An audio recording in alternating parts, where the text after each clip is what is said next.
Thanks everyone for tuning in to Doth Protest, a podcast on Reformation history and theology.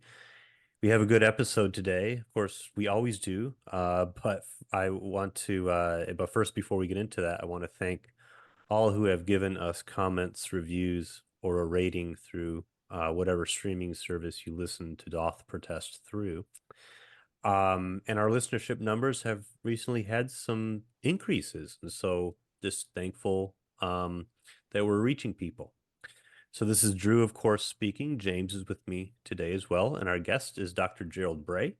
Many Anglicans may know that name, will recognize that name. Dr. Bray is a church historian and theologian who specializes in the English Reformation, but he has written on a variety of topics, including the one we'll be talking on today, the early church fathers. Dr. Bray is a research professor at Beeson Divinity School, where he teaches in areas of church history and historical theology, and he's also a distinguished professor of historical theology at Knox Theological Seminary, and he's an ordained minister in the Church of England. And he has written a variety of books. One major work that a lot of people encounter him through is he was the editor of the Documents of the English Reformation, which is the compendium of important primary texts from the 16th century. So as you can tell, he does specialize in the Reformation, but today we bring him on to have a conversation, like I said, about the early church fathers. And he wrote a book on that called, I'm totally blanking on the name of the book. I have the Kindle version right here in front of me. Do you happen to know it offhand, James? Yeah, I'm holding up for you. You're holding it up. Okay. How the church fathers read the Bible. How the church fathers read the Bible. Yes. So this specific aspect of the church fathers is what this book is on, their interpretation, their hermeneutic. And so how they received, read, and interpreted the Bible or the scriptures. So thanks, Dr. Bray, for being on. We're delighted to have you. And seeing as we're going to be discussing an early chapter of church history for today's episode, I'd love for you, first off, Dr. Bray, just to tell us what got you interested in ecclesiastical history. Because you went into the ministry, but what led you to your scholarly pursuits? Oh, well, my undergraduate degree was in classics, Latin and Greek. And then I did my doctoral work on Tertullian, one of the early Latin fathers. And the interest was really what would make an educated Roman citizen who had everything to lose by joining a proscribed sect in the Roman Empire. What persuaded him to become a Christian in the first place? Because, of course, he did so, long before Christianity became a legal or official religion. And so he must have been motivated by certain considerations. And what were they? And so I did my research on that. And that leads naturally into church history, because it's a question of, well, what was the appeal? Why would Christianity be what it was? Because if you think of the church or the Christian faith as a kind of variation of Judaism, like Samaritanism or something like that. None of these other types of Judaism ever went anywhere. I mean, they maintained themselves, through their families and what have you, and still do so today to some degree. But they didn't become sort of world religions, sort of what we would call proselytizing or evangelizing religions. And then if you could look at the other extreme, I mean, something like Islam. I mean, Muhammad created an army, and basically it spread by military conquest as much as anything else. But Christianity didn't do that either. I mean, the Christian faith spread and eventually took over the Roman Empire, basically by persuasion. People became convinced that this was the right way to go, and I thought, well, why? And when you ask that question, start thinking in those terms, you find that theology, Christian theology, and church history are two sides of the same coin, really. The Christian gospel made its appeal to a pagan world, but intellectually, by convincing them that this was right. So that's how I got started. So I did not know that your dissertation studies was on Tertullian, and because I'm so used to seeing you as like the Reformation scholar or a Yeah. And well, it's my the dissertation is published. It's called Holiness and the Will of God. And you can sometimes find secondhand copies somewhere. They're not all that common, but I'm not sure whether that's because the people who bought them found the book so useful that they're not selling it on, or more likely, so few people bought the original that there aren't many copies to be sold on anyhow. So I don't really know, but it's available. But it came out in 1979, which rather a long time ago. Yeah. Well, you've written a whole lot since, and I know dissertations are usually not mass produced like some of your, well, that's right. Absolutely, no. especially in comparison to a lot of the later books you've written. But James, what were you gonna say? I'm sorry. I was just going to say I did a quick research for you, Dr. Bray. There are 4 copies of it that you can buy on Amazon in varying conditions. Good. Oh, good. Oh, well, that's a good sign. Yeah, good. I also would add that I've always found it fascinating that you did your PhD work at the Sorbonne, which was one of the premier opponents of the Reformation. And did you do any work while you were there that would be, historical theology in the Reformation, or was it mainly focused on patristics? Well, it's mainly focused on the ancient world, yes. I mean, the Sorbonne, of course, is not now anything like what it was in the 16th century. I mean, in the 16th century, it was a bastion of Catholic theology and, hyper-orthodoxy in Roman terms. But I mean, since then, and this has nothing to do with Protestantism, but it went through the French Revolution, which sort of upended everything, and then the separation of church and state in France in 1905, secularized the rest. So the modern university has absolutely nothing to do with the 16th century. Sure. You can't sort of make that kind of connection, really. James and I are sometimes we feel like our mindset is still stuck in the 16th century, but that's a whole nother story, I suppose. Yeah, I'm unaware that there have been any centuries that have passed since the 16th century. But oh, right, yes. Well, there have been. It's a more recent point in history than most other points. So I'm just kidding. So on to well, and I know we're going to be moving in a course specifically into how the patristic interpretation of the Bible, but now that we're just in the patristics right now in general, talking about it, Mhm.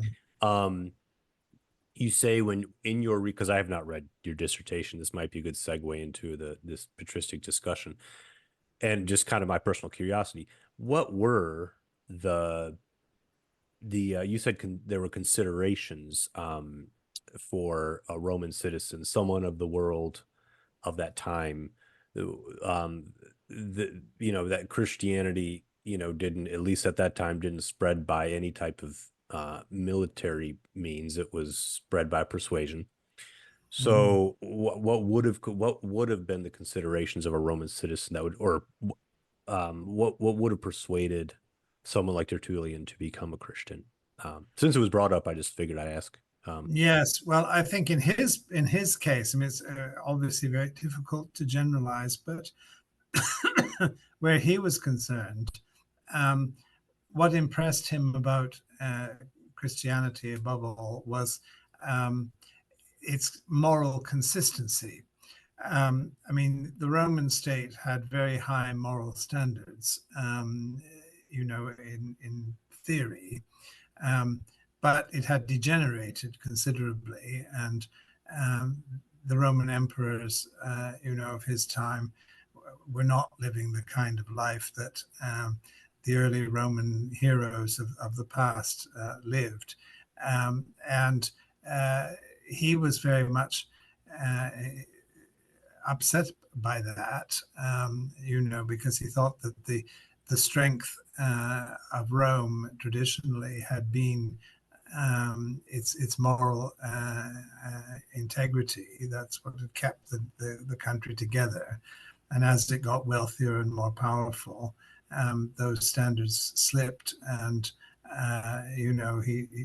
he was upset that had happened.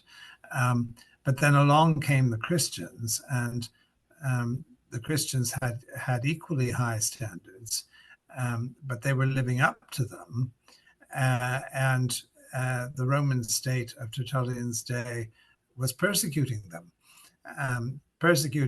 basically because, well, as he saw it, basically because they were upholding values, that Rome theoretically subscribed to, but in practice ignored. And then he looked into that and said, well, why was this the case? Well, and this was quite common to ancient people generally, that moral considerations were based on philosophical beliefs. And Tertullian in particular was very close to ancient Stoicism. Whereas the religion, and this is true of both Greece and Rome, was comparatively speaking immoral. The gods were fooling around with each other. It was a kind of heavenly version of Hollywood. And he said, well, it doesn't make sense. The people we're asked to worship, are a contradiction to the values we claim to profess. And this was the great weakness of ancient society. That even today, for example, when people go back to the classical world, they'll talk about Plato and Aristotle and people like that, and praise them. But you never hear anybody talking about going back to ancient Greek or Roman religion. Nobody is suggesting that we should worship Zeus or, Apollo or something like that, because they realize that is, well, silly, really. Paganism has been discredited, and it's not something that, not an aspect of the ancient world that anybody now cares to remember, or they may be aware of it, but they don't want to imitate it. And so Tertullian is in that category. I think and he saw that Christians worshiped a God who prescribed the kind of behavior that he thought was right, and that they were consistent in their beliefs. It's one of the interesting things we talk about the Bible, is that his writings, although he of course refers to the scriptures quite a lot, he doesn't. He's not a biblical scholar in the way that later figures would be. He didn't write commentaries, for example, on biblical books, but he took the Bible as God's word, as God's revelation, and saw it working out in history. He's the one who tells us that if you want to read about the trial of Jesus and what happened to Jesus, go to Rome and search the archives, because Pontius Pilate sent a report back to Rome as to what had happened, and you'll find everything written there, so that it was possible in Tertullian's time to trace the death and resurrection of Jesus through secular sources. That was the other thing, that the Christian message was not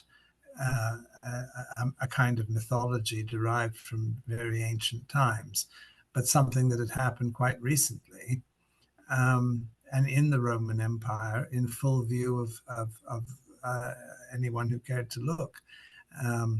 So it had an added credibility in his mind.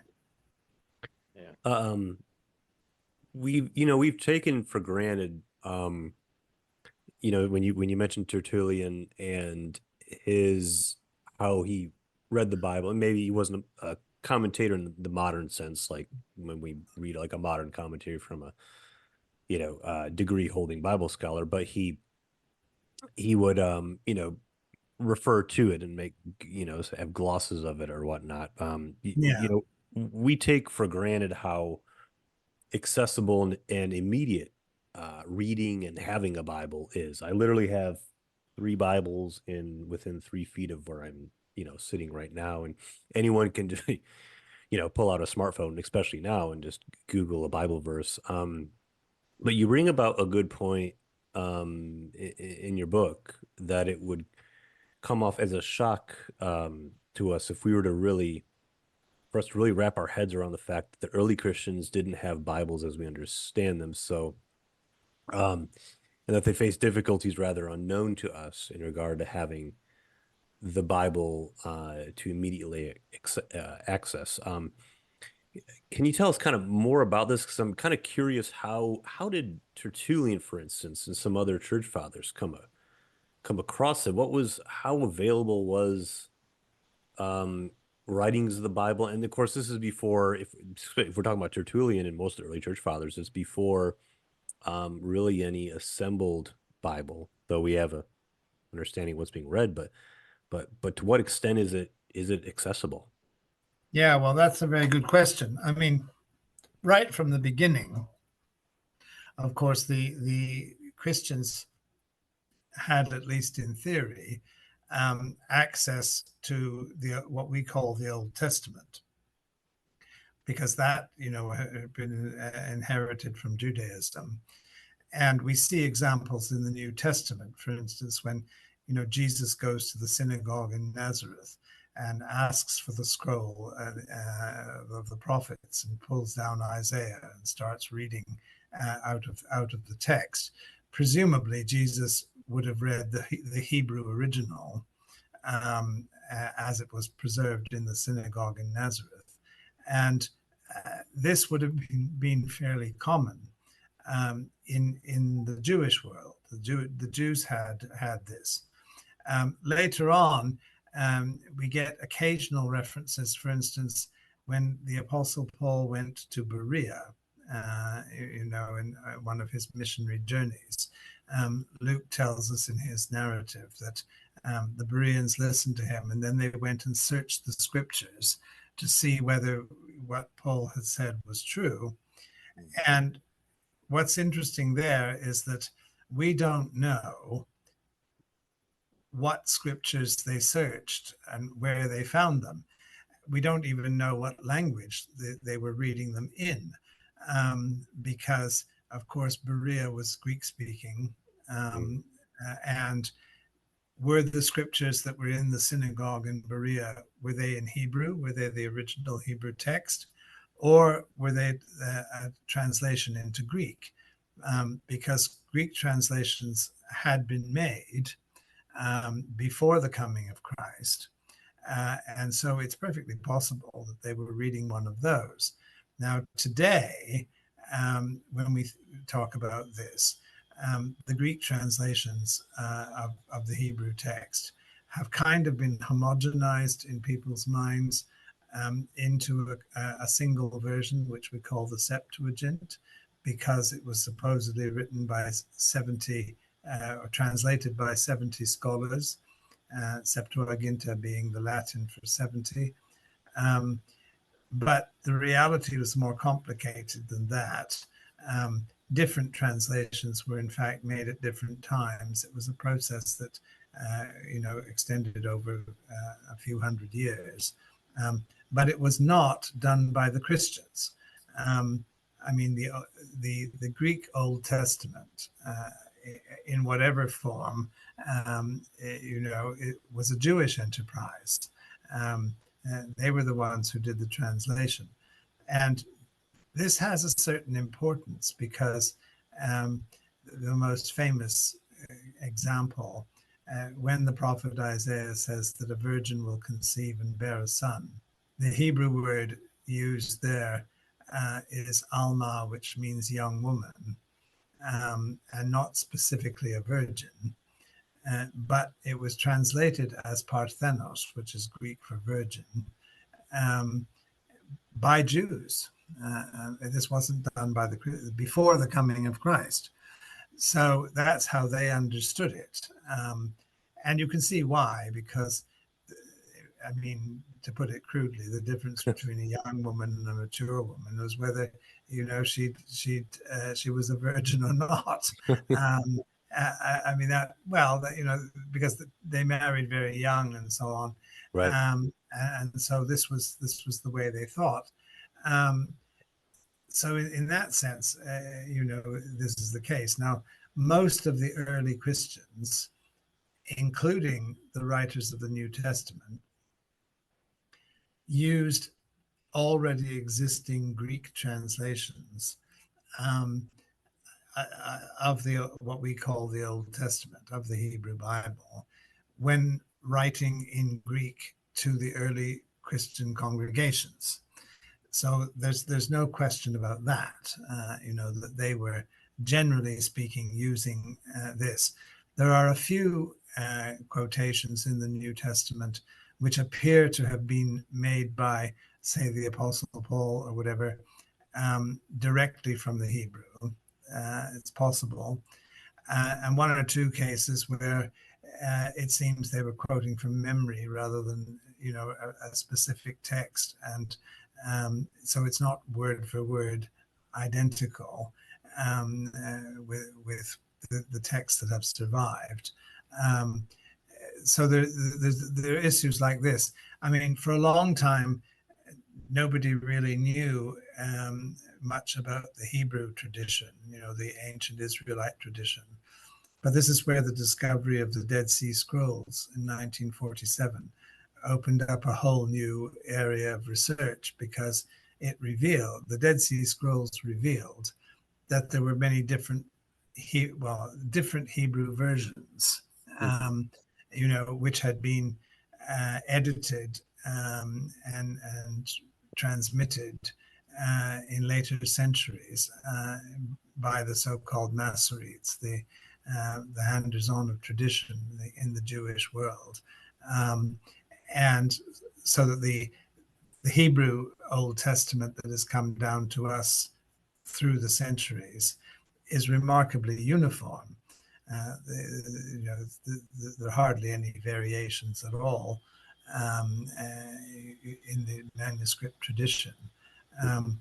But there were variations at an earlier time, and the Greek translations were made from a number of different versions, some of them from a text that was very close to the one that was preserved by Jews later on, others more distant. So, it's a complicated business. But the early Christians, on the whole, used Greek versions, Greek translations, as their scriptures. And somebody like Tertullian, who wrote in Latin, not in Greek, did not have Latin translations. The scriptures, when he quotes them, they're his own translations, translation that he himself made from the Greek, because no other translation existed. And of course, the other thing, whereas the Hebrew Bible, the Old Testament, was fairly well defined, the books that belong to it and so on, that was more or less agreed. In the time of Jesus, the one or two question marks around, say, Esther or something like that. But as far as the Pentateuch, the first 5 books of the Old Testament are concerned, and the prophets and the Psalms and so on, that they were already there. I mean, the church just took them over. They didn't do anything with to invent them or change them in any significant way. The New Testament, of course, is a different kettle of fish altogether, because it was produced by the church itself. But even there, you see, I mean, the 4 Gospels, for example, were already in existence in the first generation, and there were other Gospels floating around, and we know about them because they've survived in Egyptian papyri and so on. But what's interesting is you get someone like Tatian, a man called Tatian, who lived around the year 150 AD, something like that, who tried to make one gospel out of the 4. And what this tells us is that, first of all, that there were 4, because why would he condense non-existent books? So they were definitely 4 gospels in existence. But also that at that time it was those 4 and no others that were recognized by the church. So Matthew, what we call Matthew, Mark, Luke, and John, were already there and accepted by the church as authentic records of Jesus, and canonized in that way. And it was when somebody tried to play around with that, and didn't like that, that this particular piece of information is confirmed for us. And this is the case with a lot of the New Testament, that the Tertullian himself quotes from every New Testament book. Oh, I did not know that. Okay. All yes, 27. No, there are 2 missing. Oh, okay. But sorry, every New Testament except for 2. But those are 2nd and 3rd John, the 2 little letters of John. And most likely he didn't quote from them because he didn't have any occasion to do so. They're so short that there was no particular reason for him to say anything about them. But all the others are quoted one way or another in his writings. So he was existence and of their authority in the church at that time, because he quoted them as scripture.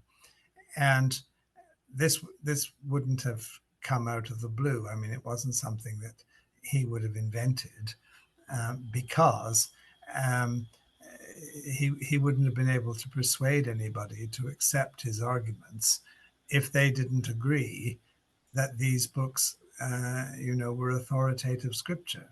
Mm-hmm. So already, they were functioning in that way.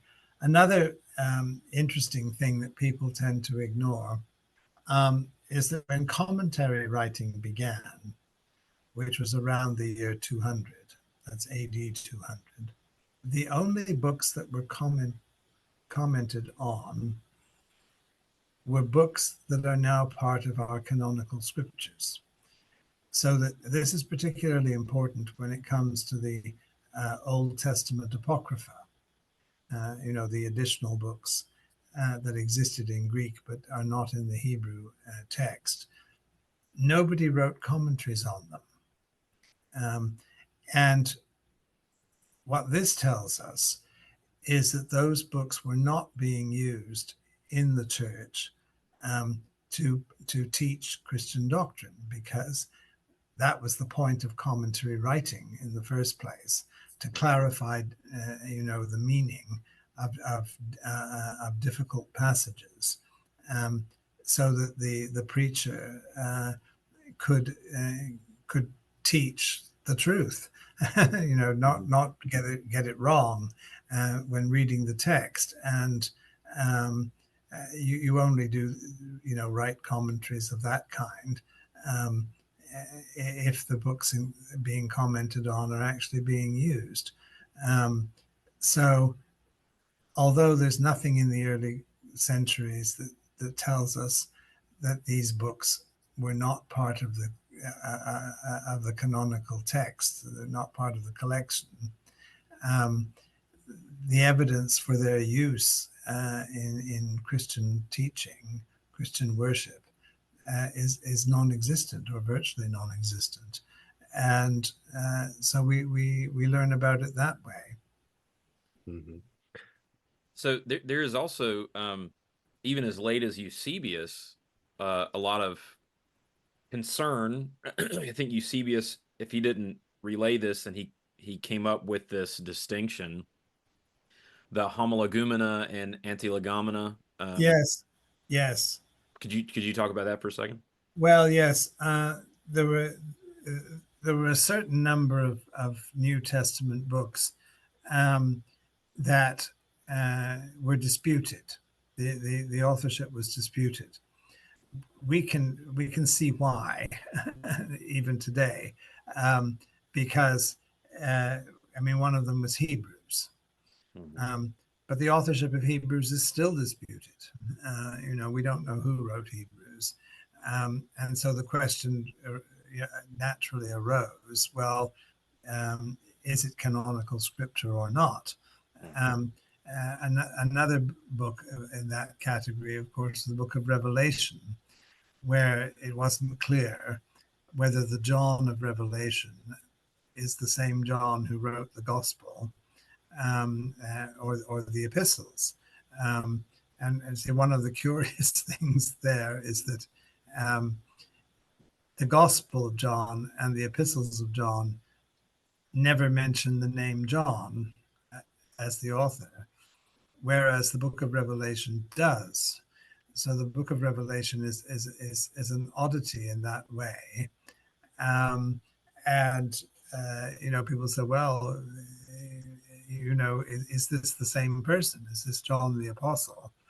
And the argument was, well, no one else in the early church would just call himself John without any further explanation, unless it was the apostle. So that was debated back and forth.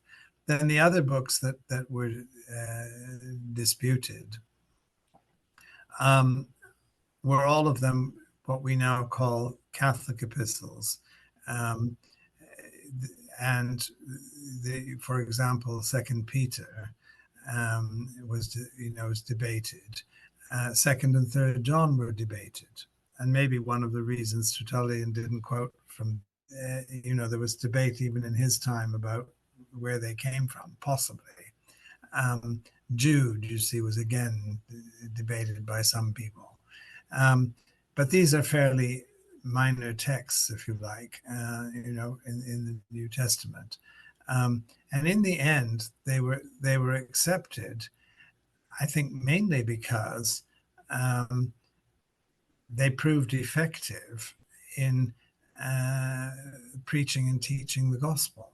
They were being used in the church and bearing fruit in the lives of believers. And so people say, well, they're working as canonical texts, whether whoever wrote them. Right. And so the objections were gradually set aside. Mm-hmm. Whereas other books from the early church period, like the Shepherd of Hermas, for instance, did not have that effect, and were rejected. They were not included in the canon because they just weren't being effectively used to spread the gospel.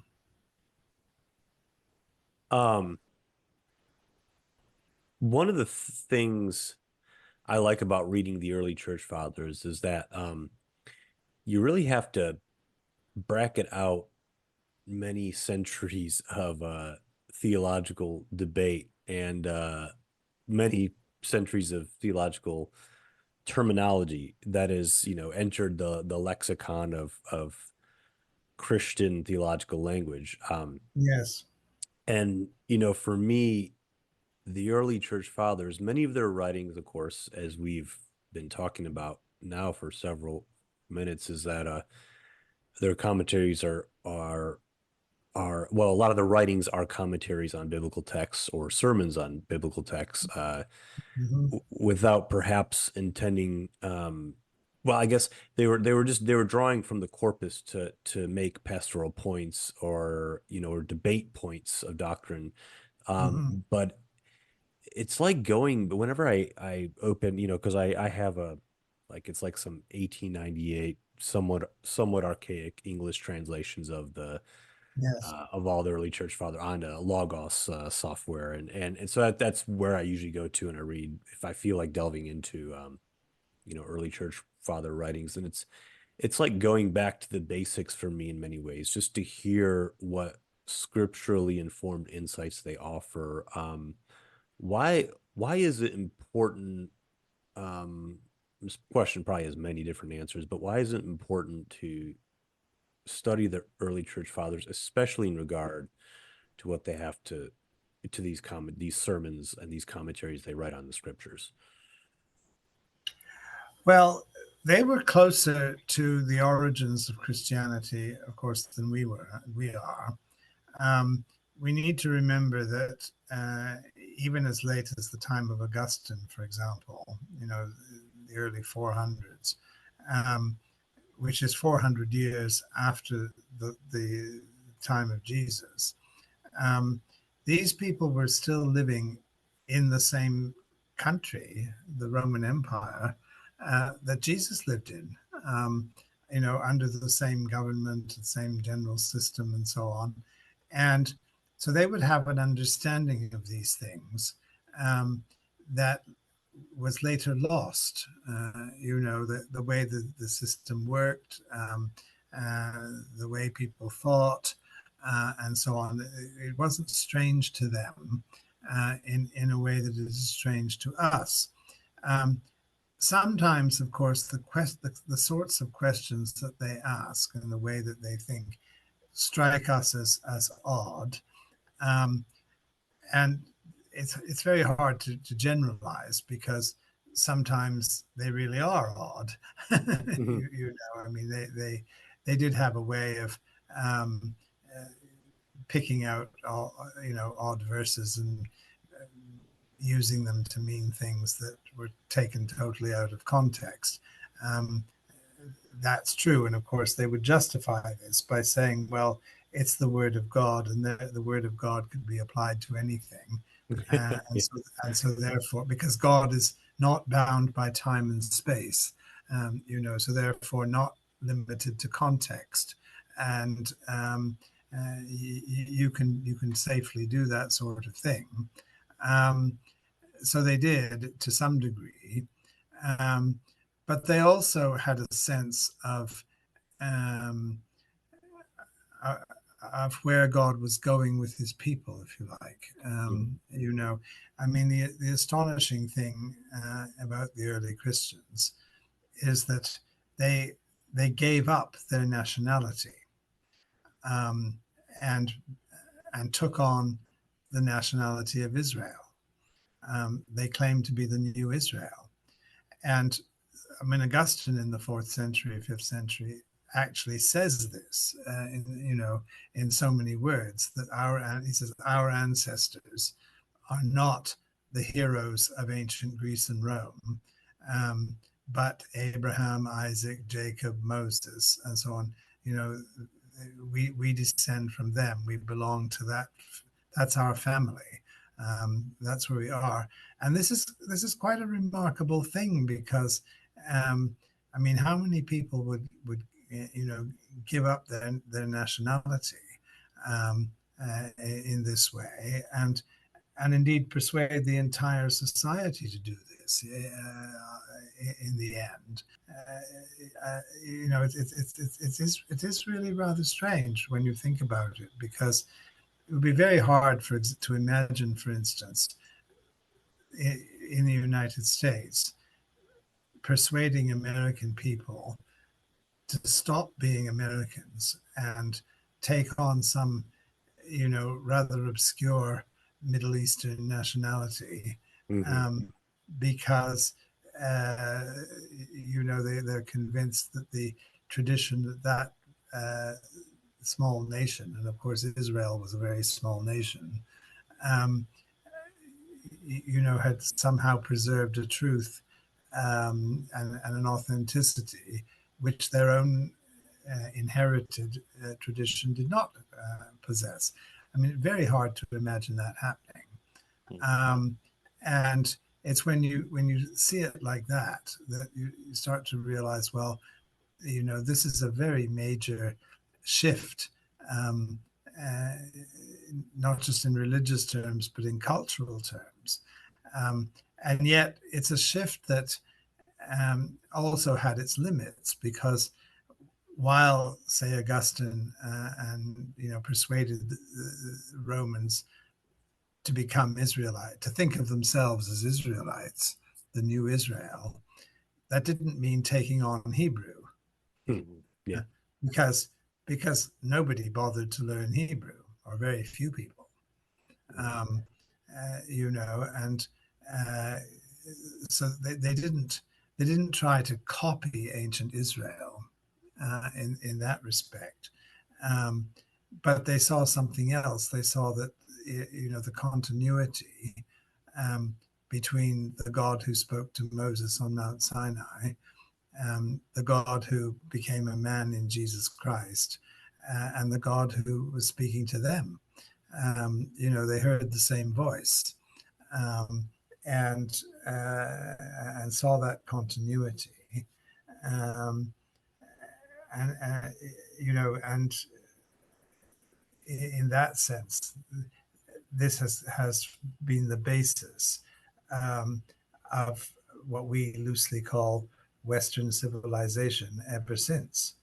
And I often say to my students, I said, today, nobody bats an eyelid if you call your child David or Rebecca or something like that.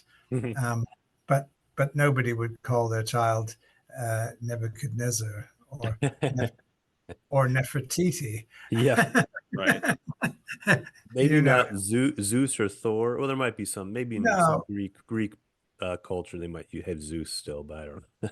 Well, I don't know. I've never come across a Greek called Zeus. You get Greeks called Aristotle and so on, but Yeah. that's a little bit different, Yeah. But yeah, I mean that. And why do people do this? Well, you call your child, Rebecca or Ruth or Jacob or whatever, because you have some kind of association with them. You feel that somehow that you're related to them and identify with them to a certain degree. And it's a fascinating study, really, to see how that works. This is what happened in the early church. Well, I was just going to say, a few minutes ago, you were talking about, Dr. Bray, the fact that people like Augustine were still living functionally in the same country as Jesus just hundreds of years later. And part of what that made me think about is you had also mentioned the bit about God is not necessarily bound by context. The word of God can be conveyed in different ways and whatnot. And that's all very true. But it does seem like there are certain boundary markers that the moment you cross them, you're out of bounds. Traditionally, we would call them heresies, right? So Marcion was closer to Jesus than Augustine was, but Marcion completely and utterly disavowed the Jewishness of Jesus, the background of the Old Testament, and whatnot. So ancientness is not always the best marker of good theology. Oh, no, that's right. No, and they were aware of that, of course. That the antiquity of the tradition has to be held in line with the consistency of the tradition. Right. Because, of course, even before the coming of Christ, I mean, there were divisions in Israel, going, well, I suppose you could go right back, Jacob and Esau or something like that. But I mean, between the Jews and the Samaritans, for example. And Jesus said straight out to the woman at the well, salvation is of the Jews. You Samaritans don't know what you're doing. So right from the beginning, there was this sense that there's a broad stream of inheritance, yes, which is shared, but there's also a narrow path that has to be walked. And it's very easy to go to the right or to the left. And in reaching out to the Greek world and the Roman world, the early Christians were very conscious of this. In modern times, you had German scholars of the 19th century who were very influential in the 20th century, and still to some extent today, who would talk about the Hellenization of Christianity, that the original sort of free spirit of the early church was lost, and it was corrupted by Greek philosophy or Roman law or things like this. But to the people who lived at that time, they were acutely aware that that was not the case. You see, we today might think that because Plato talked about the Logos, for instance, as the sort of spirit of the universe, and John's Gospel talks about the Logos as the Son of God, that because they use the same word, Logos, that somehow there's a connection between them. Whereas in the early church, they didn't think that at all. Again, you see, because they spoke the same language, they used the same words, but they used them in completely different ways. And they were aware of that. They weren't impressed by word studies, shall we say, just as we aren't in our own language. I mean, we can use words depending on the context in completely different ways, and we're aware of that, and wouldn't make this sort of confusion. I mean, one of the interesting examples, I think here, and this goes back really to a very early time. The use of the word person, I point out to people, the word person doesn't occur in the Bible. And why is that? Well, because obviously there were people, you know. I mean, you were talking about human beings. So why isn't there a word person? Well, there just isn't. I mean, if they wanted to talk about a person, what we call a person, they would either use the name itself, or talk about the soul, or the heart, or something like this. Or the body. The body, yeah. I mean, different words, you see. But the concept of person was really developed by the early Christians, not only to define human beings as persons, but also to connect human beings with God, because God is three persons in one. So personhood is a concept that links God and man, and this is really a Christian invention, and it's not understood even by modern scholars.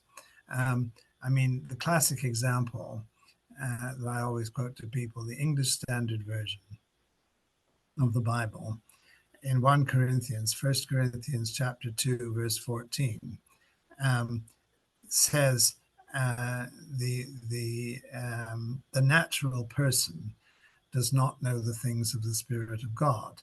Right. And this is a complete mistranslation of the Greek, which, first of all, the word natural is wrong, because it's the Greek word is psychikos, from psyche, from the soul. And we just don't have a word in English that corresponds to that. We'd have to say something like unregenerate or unspiritual or whatever. And the word person is anthropos, which is man, human being. And to say that the natural person does not know the things of the Spirit of God, you have to say, well, are you saying that Jesus was not a natural person? What was he? He wasn't an unnatural person. And it's showing the failure of modern people to understand the range of meaning attached to this word, and the importance of the linkage between heaven and earth. Not just in the case of God being persons and human beings being persons, but also for ourselves, because you see, when we die and go to heaven, what is going to continue? Where's the element of continuity? Because it's not our physical bodies that will continue. I mean, 1 Corinthians 15, makes that very clear, that this body must die and be reborn as a spiritual body. So it will be a different body, but we will be the same persons. Because if we're not the same persons, then we're not saved. It's something else. Somebody else will be saved. Right. You see, so there is that continuity there, and we forget that to call a human being a person is to call a human being the image of God. It's a word that connects us with God. And the early Christians understood that, and pagan Greeks and Romans didn't. They didn't use the word like that. And this, I've been taking just a very simple example, but one that would could be extended to cover a whole range of concepts. I mean, the concept of righteousness. What does it mean to be righteous? A Roman or a Greek would understand that totally differently from or a Jew for that matter. I mean, that's the whole argument of Paul in Romans, you know, uh, basically defining what righteousness is. And the Christian definition of righteousness is not one that was shared by anybody else. You know, I mean, there might be overlap to some degree, but you know, as a concept of being in the right relationship with God, well, basically, they didn't have a relationship with God, not in the Christian sense. Mm-hmm. And so you're talking about something, you know, quite different. Mm-hmm. And the Christians were aware of that. You know, they knew that they had to fight for their own vocabulary, for their own concepts. Their only relationship with God was to propitiate a particular deity who was upset with them. Well, that's right, exactly. And basically, they weren't sure whether they succeeded or not. Right. You know, there was no guarantee that the propitiation that they offered actually worked. It was kind of guesswork. And that we'll try this and see what happens, because there was no revelation. You see, that's the other thing. I mean, the Roman gods, the Greek gods, didn't reveal themselves to human beings, you know, in the way that the God of the Bible does, and so they had no criteria by which to judge, you know, whether they were right or wrong. It was hit and miss.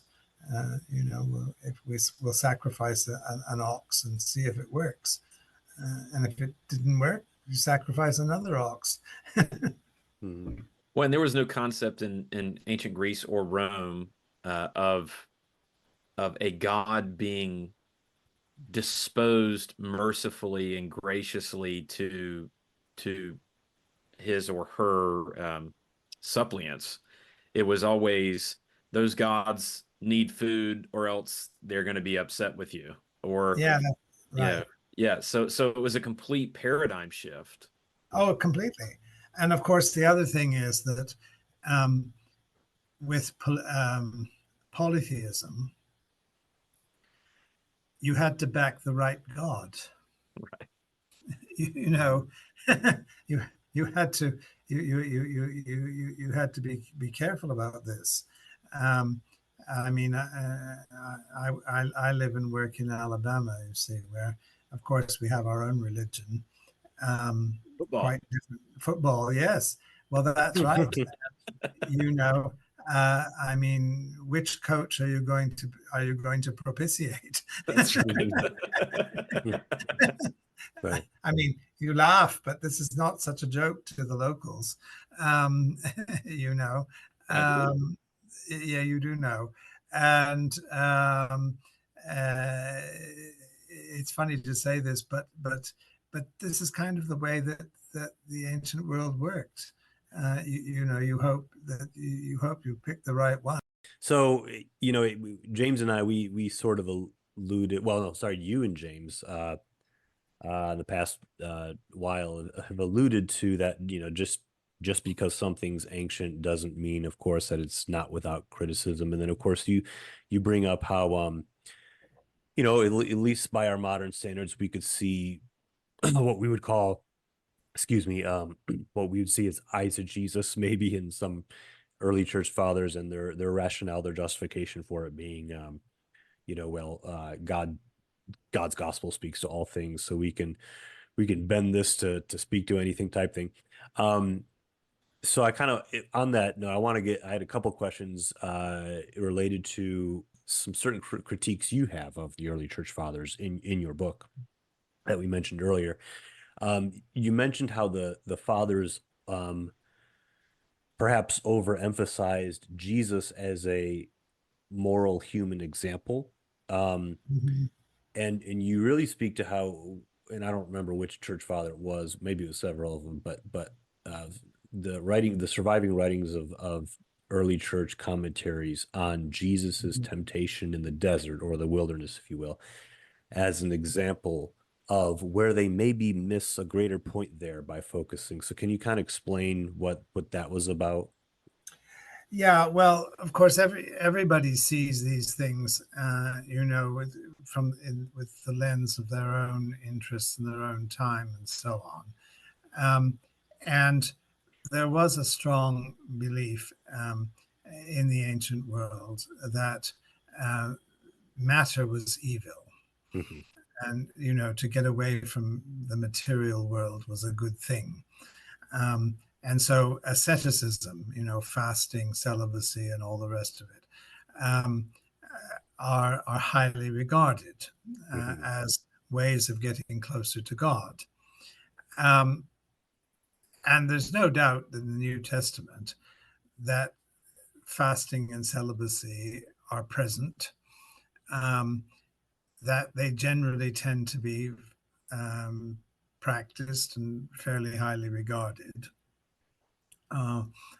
Jesus went off into the wilderness and to fast and to pray. And of course, Jesus and Paul, the apostle, were both celibate. These things are not emphasized or particularly highly valued in the modern church. Mm-hmm. So we have our own bias as well. We tend to go to the other extreme, you might say, in this respect.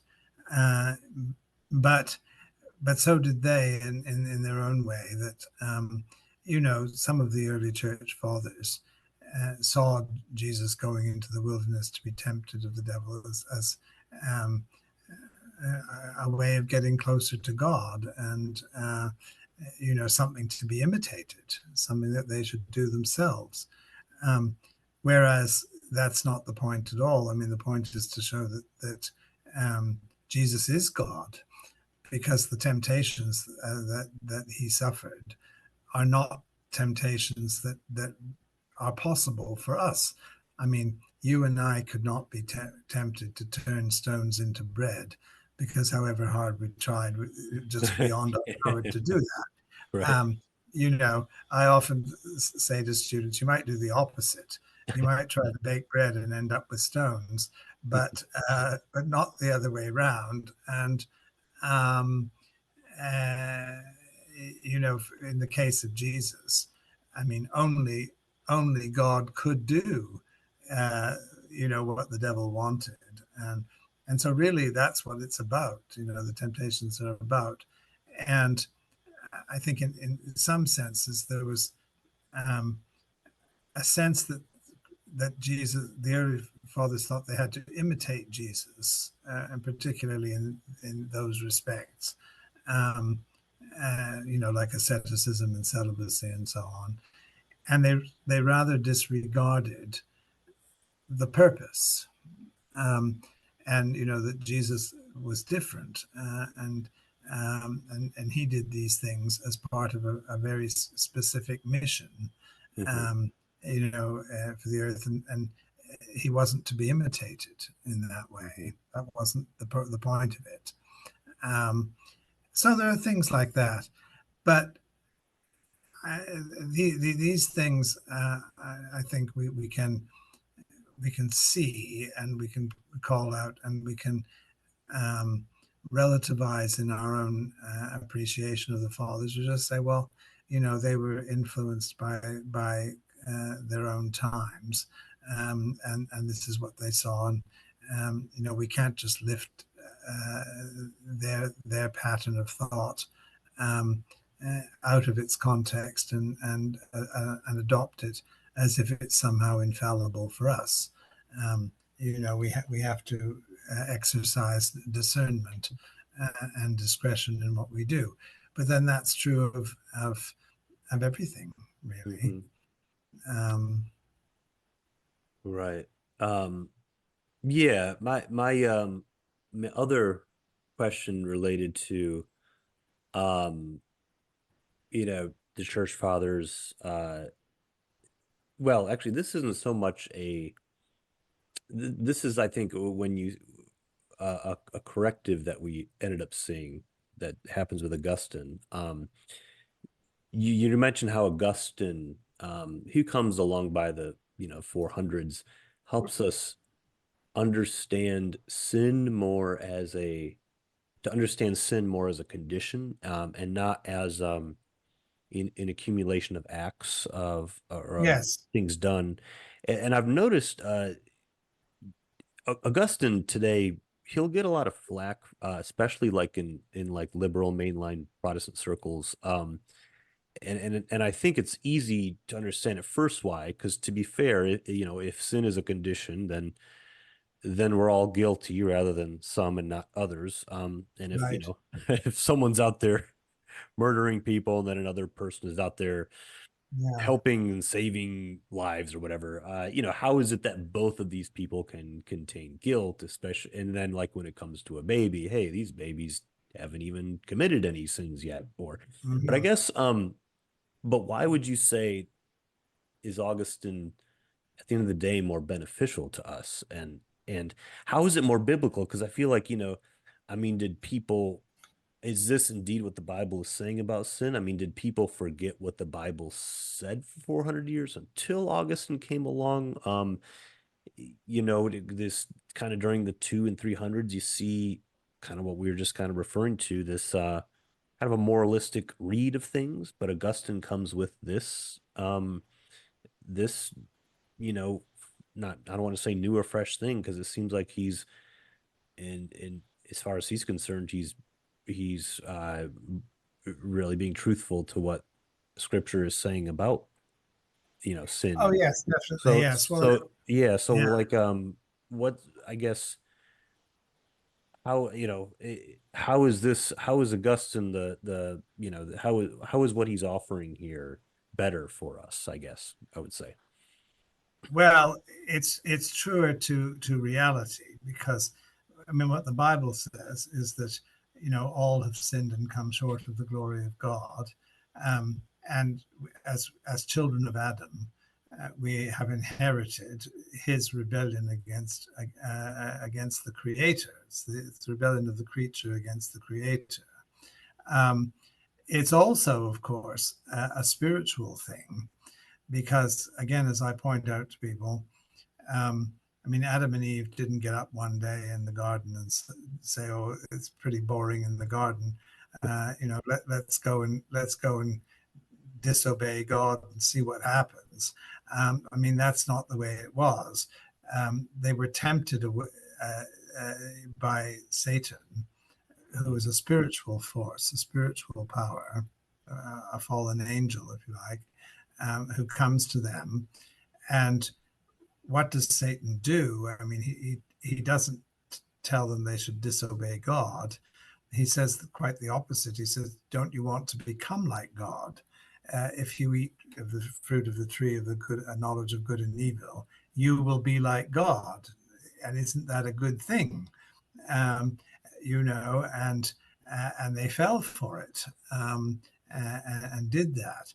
So in a way, you see, you could say, well, the sin of Adam was doing a good thing, but in the wrong way. Wanting a good thing, but for the wrong reasons.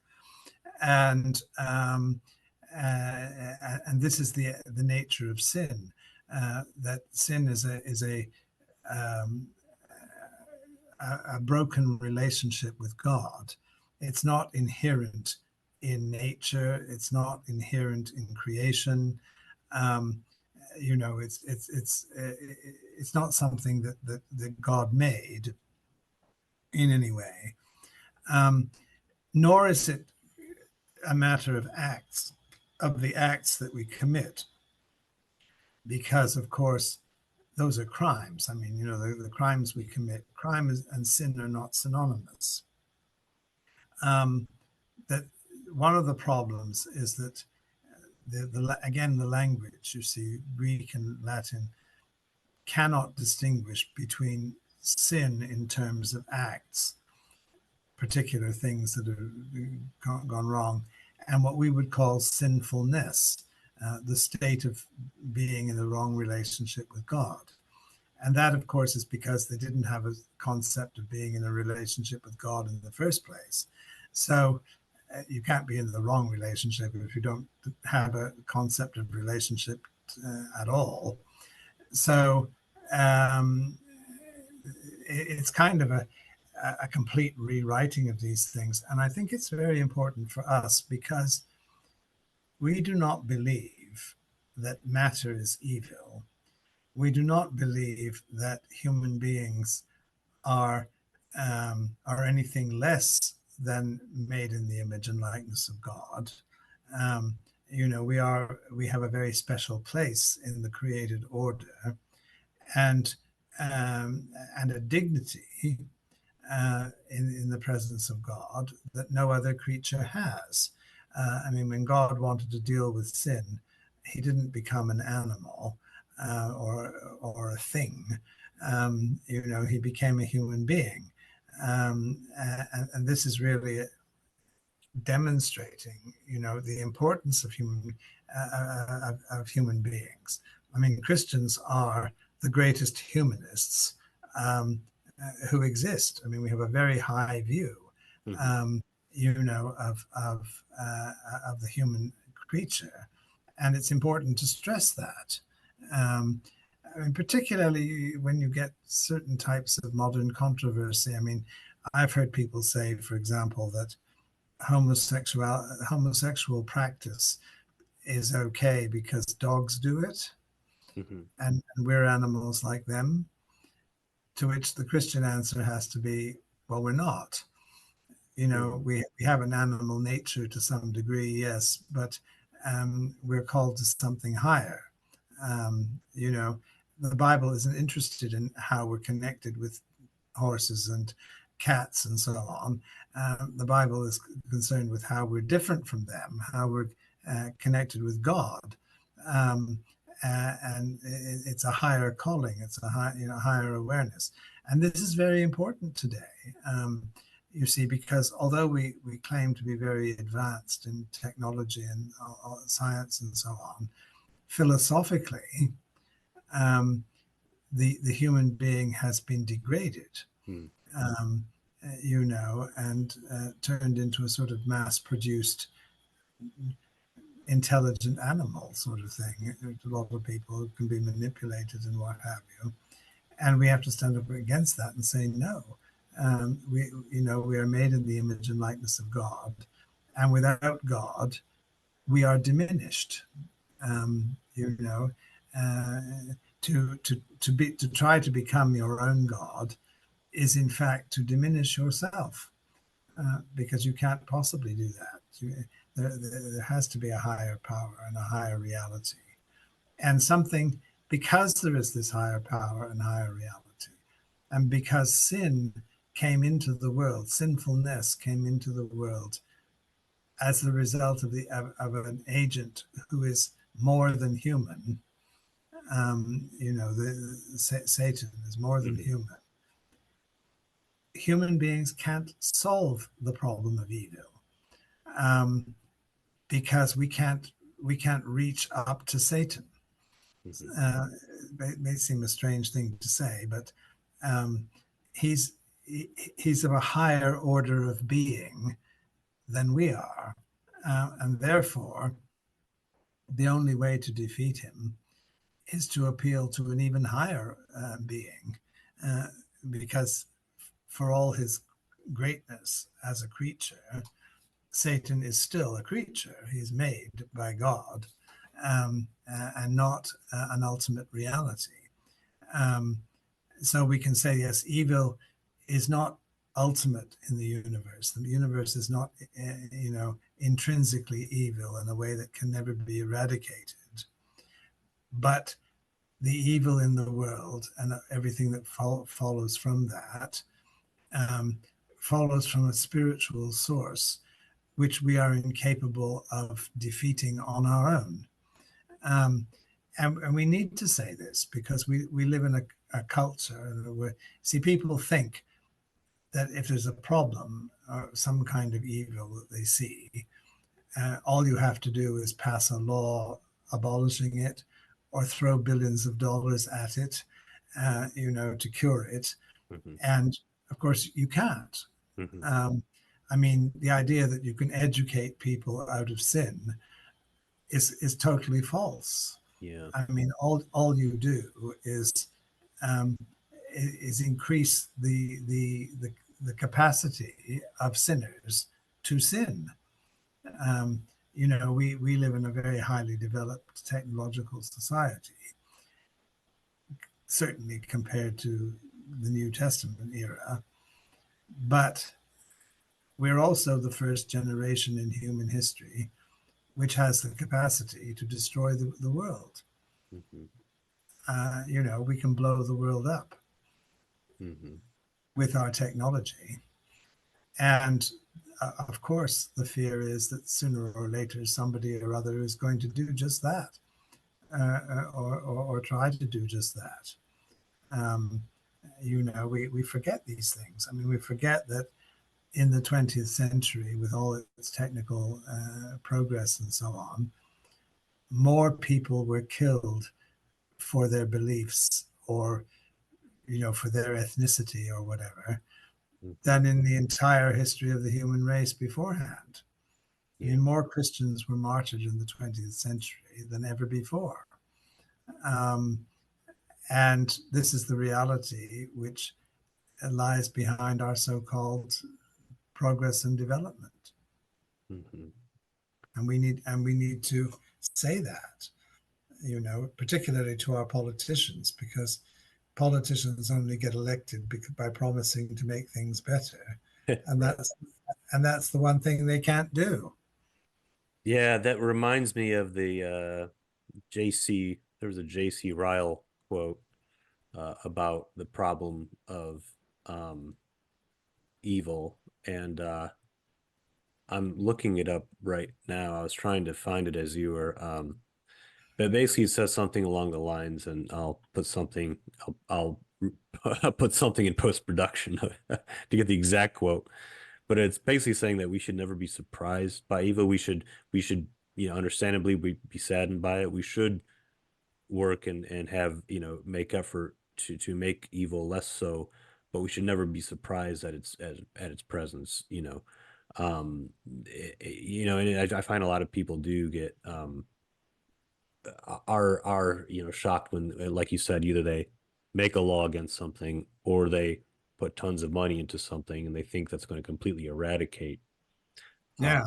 evil. And um, I don't know if the point's about eradicating it, but the point is to acknowledge it and to seek transformation of life. But Yes. but evil is going to be with us, Well, regardless. that's right. And the only cure, or the only way of tackling it, has to be spiritual, Mm-hmm. Yeah. because the problem is spiritual, and so the solution must be spiritual as well. Yeah. Um, the I know we're coming up to the end of our time here, but overall, this I'm kind of interested in what you'd say on this because you know Protestants have sola scriptura. Some Anglicans would say we have a three-legged stool or whatever, even though that's many scholars, I think probably including yourself and people like Ashley Null, will say actually that's not exactly what Hooker said, but I'm interested in overall, what do you think, in your view, what authority do the early church fathers hold in relation to other forms of authority? So let's go with the presupposition of sola scriptura, that the scripture is the ultimate authority and measuring stick of all that is acceptable within belief and thought and practice of a Christian. But does the early church carry, or should they carry maybe more weight than later church authorities, or later in time authorities, or other, obviously not more than scripture, but Mhm. when Is their interpretation somehow more valid? yeah. Well, I think in one sense, they, as I say, they were closer to the origins, Hmm. so that has to be respected. Hmm. But of course, they also, had their agendas and their limitations and so on, and that we must recognize as well. Um, and they were battling against opposition of a certain kind that we no longer face, at least not in the same way. And and so we have to read them, but we have to read them with discretion, with discernment, but with respect. And it says, well, this is what they thought, and take it seriously.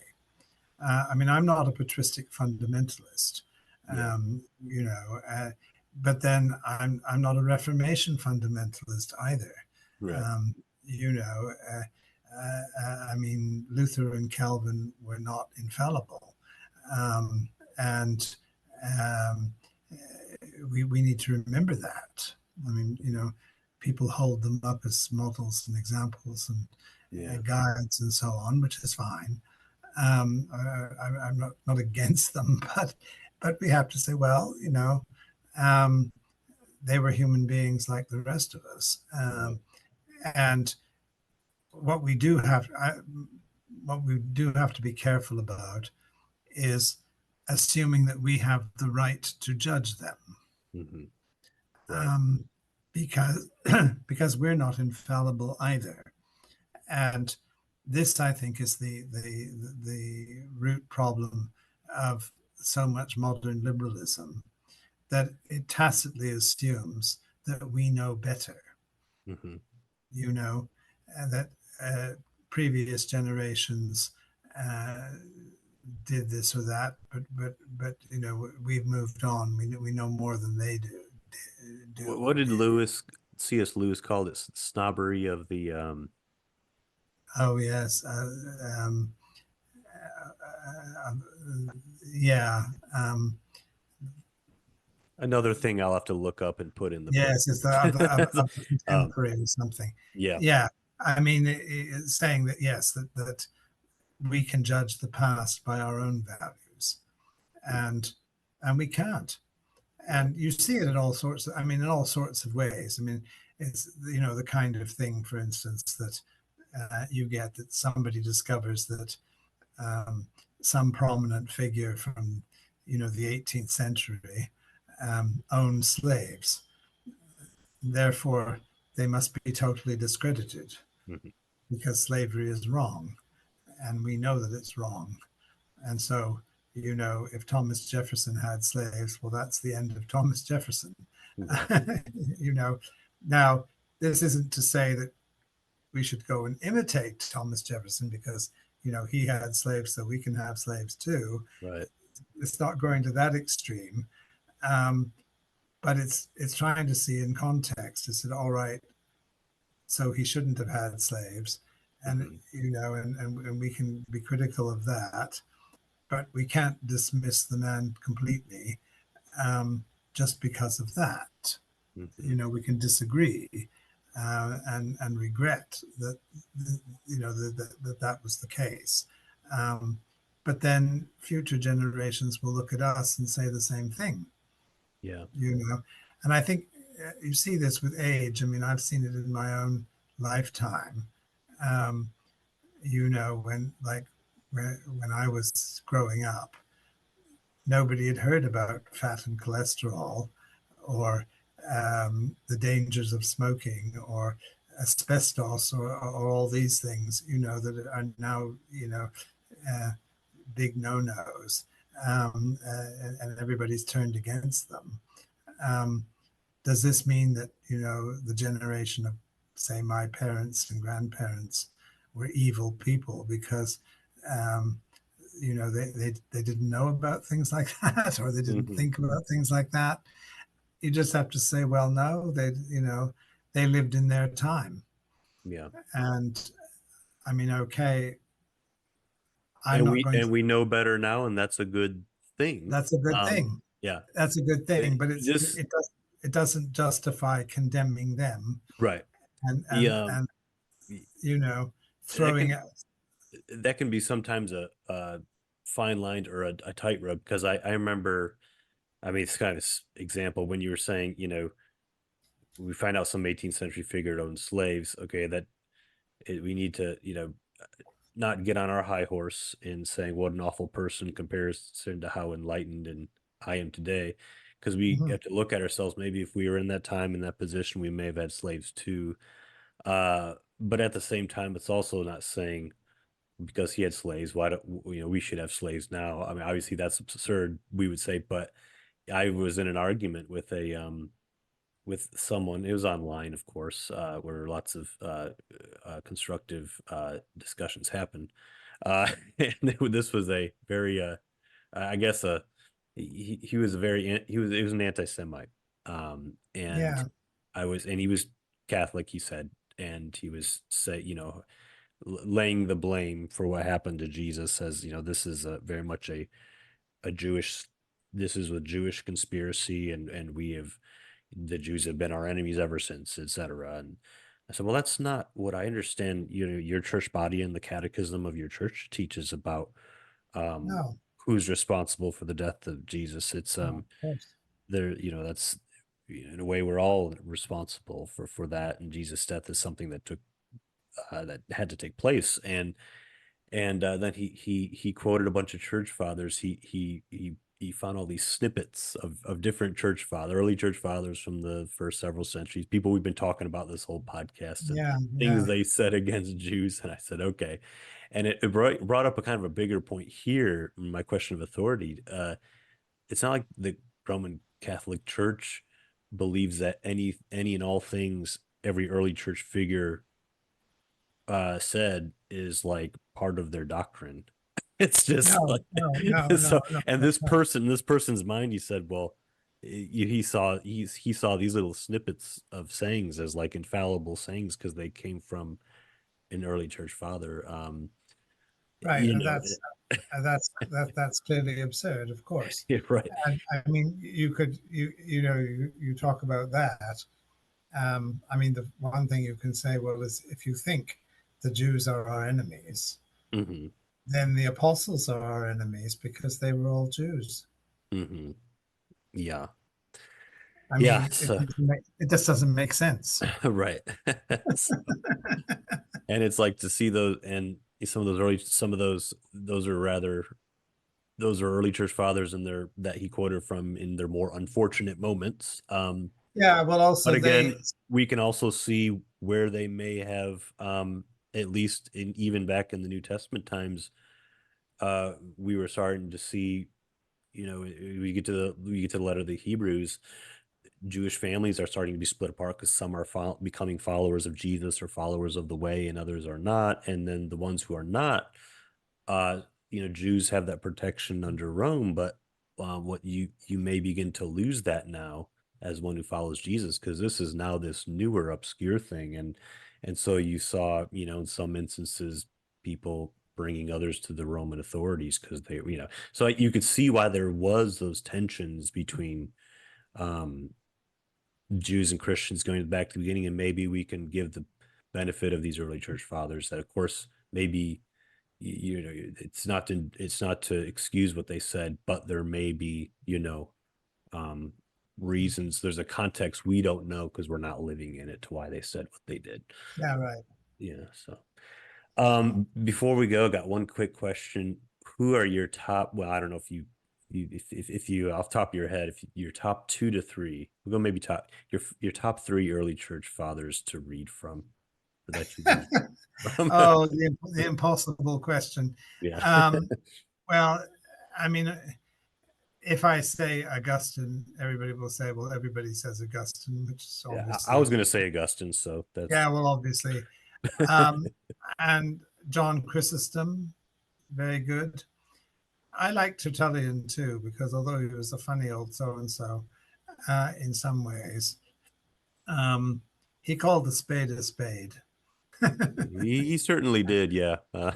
And that, um, you know, I think living with him would have been a problem, but um, he he just put it in all in a nutshell. Yeah, And, I'd be scared to go to a party around Tertullian.